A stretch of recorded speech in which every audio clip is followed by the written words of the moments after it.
NBC News Election Central in New York. Here is the news, reported by Chet Huntley and David Brinkley. The candidates today voted early, then rested or drummed their fingers, and the people took over. And in generally good weather over most of the nation, the people were voting in unprecedented numbers.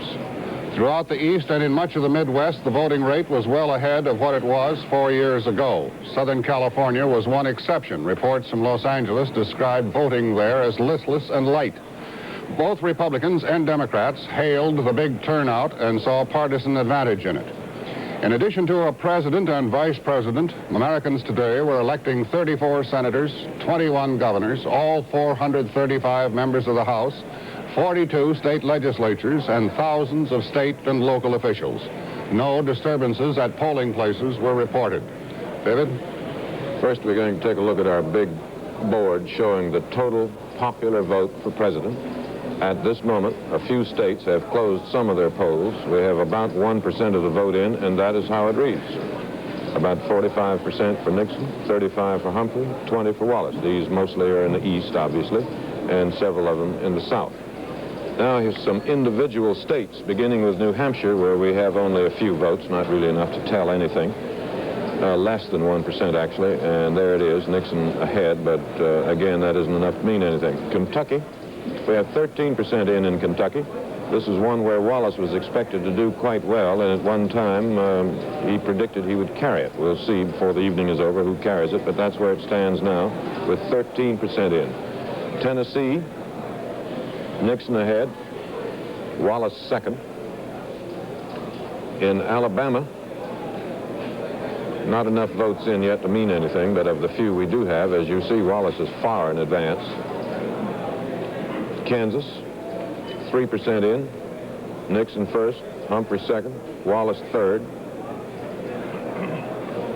Ohio, less than 1%, hardly enough to bother with, actually. That's, those are the total figures we have at this moment. We'll be back shortly with more of them. Chet? The presidential candidates, their campaigning over, their votes cast, waited tonight for the returns to come in. Vice President Humphrey is at a hotel in Minneapolis, Richard Nixon in his New York apartment, and George Wallace at his headquarters in Montgomery, Alabama. Senator Edmund Muskie waited in a motel in Waterville, Maine, his hometown, Spiro Agnew in Annapolis, Maryland, and Curtis LeMay joined George Wallace in Alabama. NBC News correspondents are stationed at all these locations, and they will report from them tonight. The Huntley Brinkley Report is produced by NBC News. Tomorrow's scheduled talks in Paris among the United States, North Vietnam, the Viet Cong, and South Vietnam today were postponed, as expected, because of South Vietnam's refusal to attend. The National Liberation Front representatives were perfectly willing to show up and to permit the United States to represent both itself and South Vietnam. But the Americans called off the meeting, saying only that they're continuing to consult with South Vietnam and that they'll announce a new meeting date when one is decided. In Saigon, rallies sponsored by the government and the Catholics were held to protest American policy. The rallies were decorous and productive of nothing more than some shouting in front of the United States Embassy. There was little fighting, but Monday night the enemy fired 3 shells at the Mekong Delta city of Mai To. There were no casualties and little damage. President Thieu called the shelling a provocative act which cast doubt on the North's promise to de-escalate in return for a bombing halt. Fighting was reported again tonight outside the Jordanian city of Amman. Bands of Palestinian commandos who use Jordan as a base for guerrilla raids into Israel have been harassing units of the Jordanian army, which is under orders to destroy them. Battles between King Hussein's troops and the outlawed commandos have been bloody. In Syria, a representative of the Palestinian movement said a full-scale showdown with Hussein is inevitable and that Jordan is on the brink of civil war. Soviet dredgers docked at the north end of the Suez Canal have given rise to reports the Russians may be planning to reopen that waterway. Moshe Dayan, the defense minister of Israel, doesn't share this view. At a Tel Aviv news conference yesterday, Dayan said he doubts Egypt will permit the canal to be reopened by anyone. The Egyptians do not want the Suez Canal to operate while we are sitting there. They are afraid that then it will turn into normal, that we are sitting along the Suez Canal and the Suez Canal is operating, which they don't like. So the way that the Egyptians take it, not us, is that the first stage is to have us withdrawing from the Suez Canal, and only then to use the dredger and to clear the Suez Canal. And of course, to make us withdrawing by force means war. I haven't seen any indications, and I don't think that dredgers are indications that the Russians want to push us back from the Suez Canal and to break the ceasefire agreement. West German customs authorities at the Frankfurt airport have seized 32 crates of rocket parts being shipped from the United States to Saudi Arabia. A false manifest described the shipment as machinery. German officials said the parts could be used to build 12 to 15 military rockets. The shipment came from a Northrop Corporation division in Newbury Park, California. Now, another look at our national total vote board. It changes every minute. Still about 1%. We have some more figures, but it still stands at 1%. And there's the result, as you see. Nixon ahead, Humphrey about 10% behind him, and Wallace hanging about 19%. Here with us tonight, and all night, if necessary, are the no doubt famous four of Chancellor, Vanocur, Newman, and McGee. And all of them, of course, without exception, brave, thrifty, loyal, true, brilliant, and handsome. And here are all four, one at a time, beginning with Sander Vanocur. Sandy? 34 Senate seats are involved in today's voting. 23 are now held by Democrats, 11 by Republicans. In Kansas, where Republican Frank Carlson is vacating his Senate seat, NBC News has projected Republican Congressman Robert Dole the winner over his Democratic opponent, William L. Robinson. Our projection is based on actual votes received from the News Election Service. In Kansas, by state law, the ballot boxes can be opened during the day and the vote counted.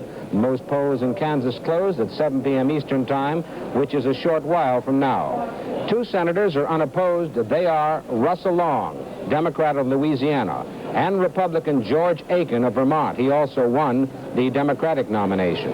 In Kentucky, in the contest for the Senate seat being vacated by Republican Senator Thurston Morton, the Republican Louisville judge Marlo Cook is leading his Democratic opponent, State Commerce Commissioner Catherine Peden, with now 24% of the vote reported. Now for a report on the House races. Here is Edwin Newman. Now, we say that 435 House seats are to be filled tonight, all the House seats. That's true, but actually 37 Democrats and 8 Republicans have no opposition and must be returned. Some are well known. Wilbur Mills of Ways and Means, Taxes. Mendel Rivers of Armed Services. Wright Patman, Chairman of Banking and Currency.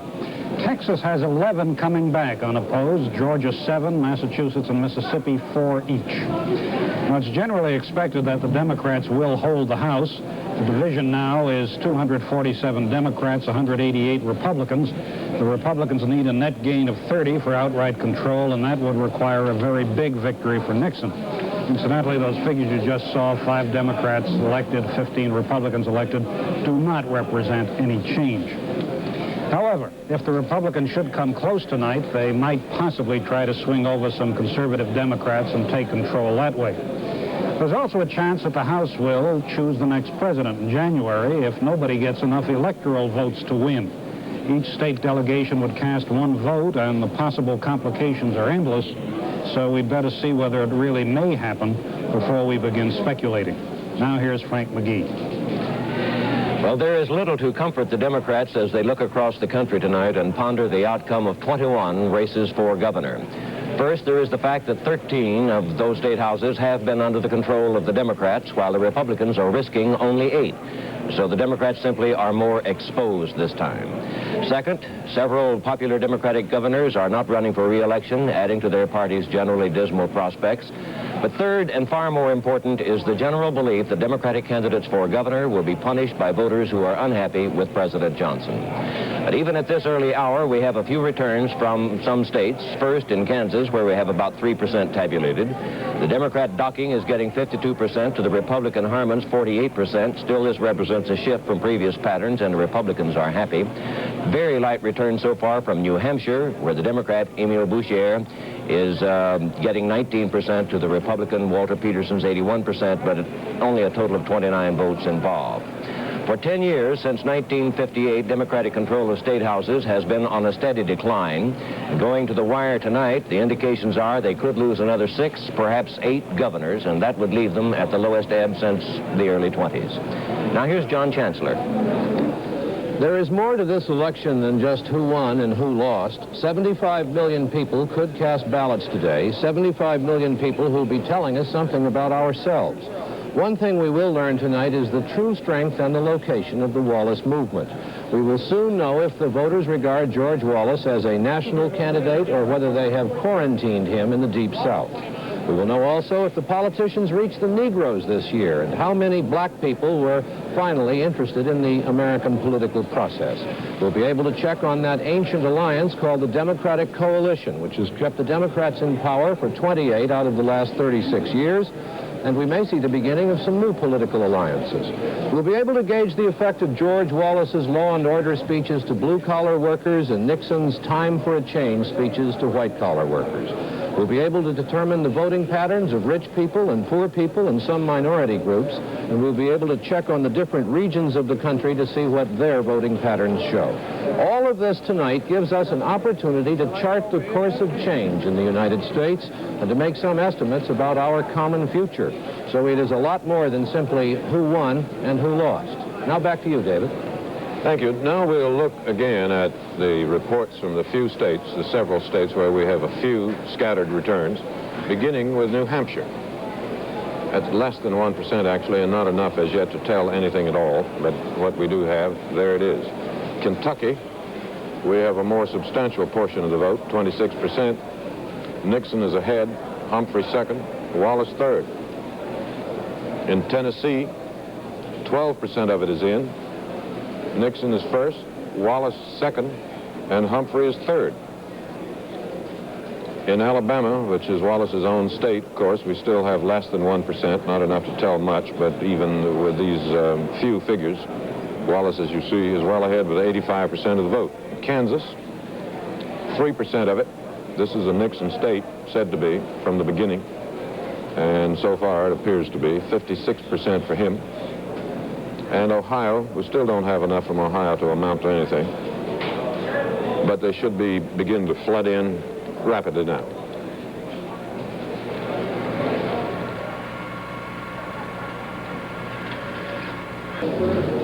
Richard Nixon closed his campaign last night with a question and answer session on television. And he flew today from California back here to New York, where he lives. And he will tune in the election returns in a hotel suite here in New York City.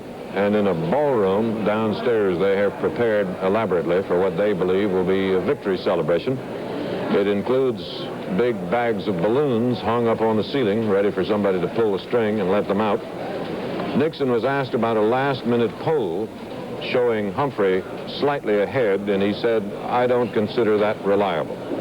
He has spent most of his day in an airplane, but here are two reports on the days spent by the other candidates. From contributing editors Jack Perkins with Humphrey in Minneapolis and Douglas Kiker with Wallace in Montgomery. The ballroom of the Leamington Hotel in Minneapolis is all draped and spangled and ready for the party. Mr. Humphrey is not here. After flying all night back from Los Angeles, he voted and now is at his home in Waverly, Minnesota. That's about an hour from here. He'll go to dinner with friends on the shores of Lake Minnetonka, and then he'll come to the hotel. And in a suite on the 14th floor, he will watch the results. As Mr. Humphrey and his aides watch the results, New York will be of particular concern. It will be one of the first early big ones. And they have felt all along that if they did not win New York, they probably could not win the election. As the momentum of this campaign has grown over the past few weeks, so has the confidence, but it should be said that they are probably more confident of a popular vote victory than an electoral vote victory. So really, they can't be sure what kind of party this is going to be tonight. Jack Perkins, NBC News, at Humphrey headquarters in Minneapolis, Minnesota. here in Montgomery seats about 12,000 people. And about 12,000 people, all of them fervent Wallace supporters, will be here later tonight watching the election results and praying for the upset of upsets. George Wallace will be here, too, later tonight. Wallace left Montgomery this morning and rode 80 miles to his hometown of Clayton to vote.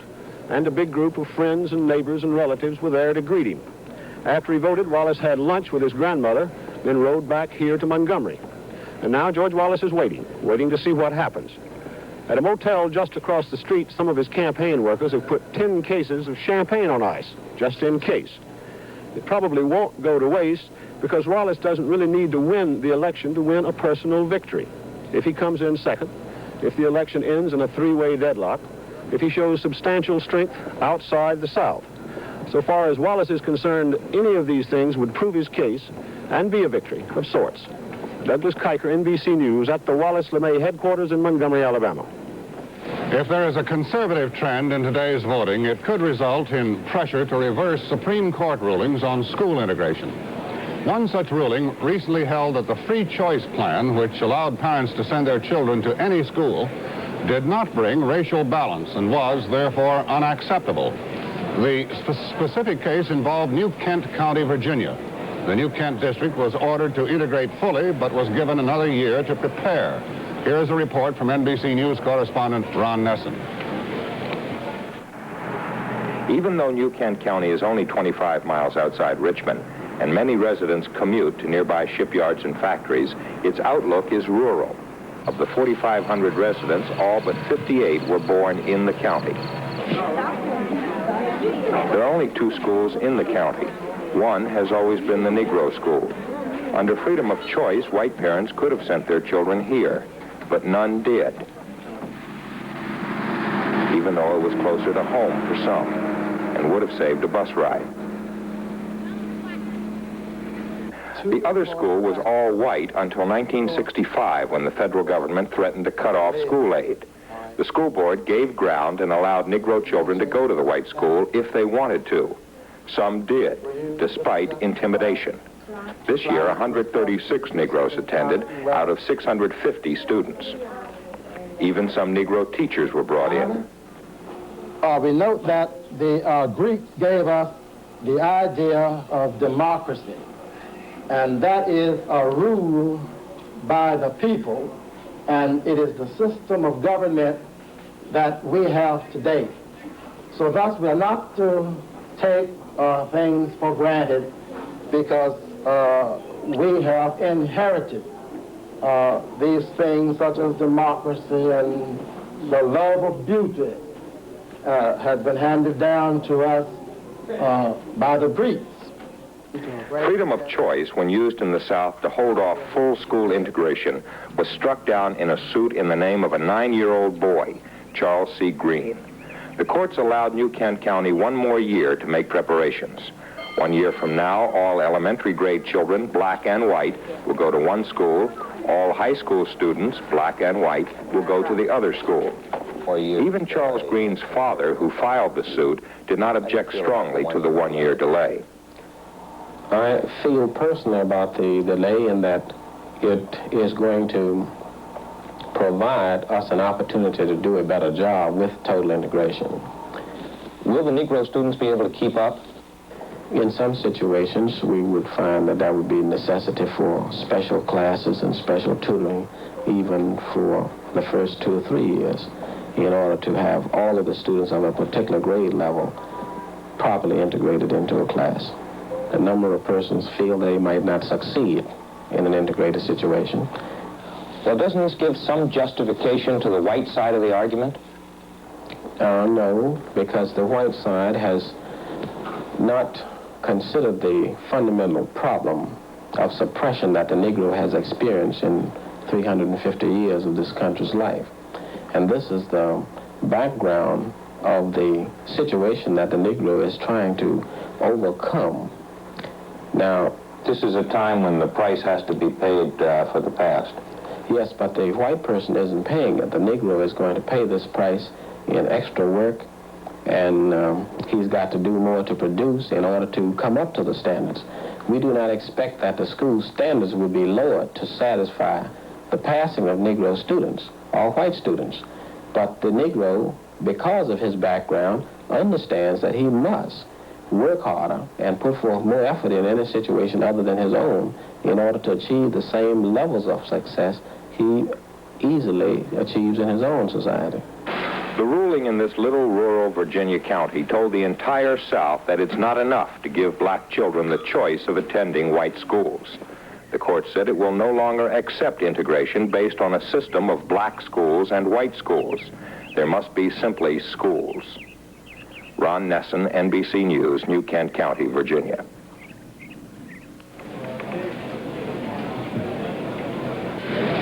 Here is the latest count in the popular vote for president. 1% of the vote is in. Nixon leading with 44% at the moment, Humphrey with 37%. Wallace with 19%. Certainly inconclusive, but perhaps indicative of a trend. Now, state by state, in New Hampshire, 1% of the vote is inconclusive, but Nixon leading healthily. In Kentucky, 43% of the vote is in, and by projection, Nixon has won the state of Kentucky with 43% of the vote. Tennessee, 16% of the vote is in. Nixon leading with 43%, and Wallace in second place, Humphrey trailing in third. Most of these returns are from the eastern part of the state. The city of Memphis, for example, has yet to be heard from. Alabama, 1% of the vote is in, entirely inconclusive, but there Wallace is leading with 81%. And in Kansas, 3% of the vote is in, Nixon leading, Humphrey in second place, entirely inconclusive. David? Soon the figures will be pouring in here in enormous quantities, and that big tabulator you've been seeing, the one with the total national vote on it, will change automatically every 60 seconds from now until sometime tomorrow, perhaps. And by then, the total figure should be somewhere above 70 million votes. And then we will know which of the experts, odds makers, prognosticators, pollsters, and others have been right, if any. Those who have been right will accept the congratulations, and those who were wrong will make excuses. But that is the peril or the price for trying to say in advance what 75 million people will do. It's been one of the roughest, and unhappiest political years in American history. In the next few hours, or for as long as it takes, we'll see how it all turned out. Chet? We'll return in just a few minutes to continue our election night coverage.